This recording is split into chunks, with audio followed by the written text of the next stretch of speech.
Telephone তুলেই আমরা সর্বপ্রথম বলি হ্যালো। কেউ কি জানেন এই হ্যালো শব্দটির প্রকৃত অর্থ কি? কবে থেকে এই হ্যালো শব্দটি শুরু হয়?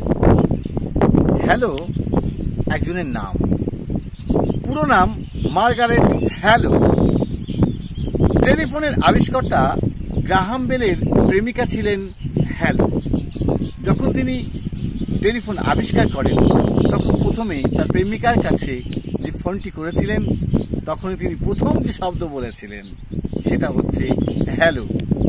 আমরা গ্রাহাম বেলকে কতটা মনে রেখেছি, কতটা স্মরণ করি তা জানি না, তবে তার প্রেমিকা বা তার ভালোবাসার প্রতি শ্রদ্ধা কিন্তু আমরা মনের অজান্তেই করে চলেছি এবং সেই সঙ্গে সেই আবিষ্কারক যিনি টেলিফোন আবিষ্কার করেছেন তার প্রতিও মনের অজান্তেই আমাদের শ্রদ্ধা ভালোবাসা প্রকাশিত হয় এই হ্যালো শব্দটির মধ্য দিয়ে।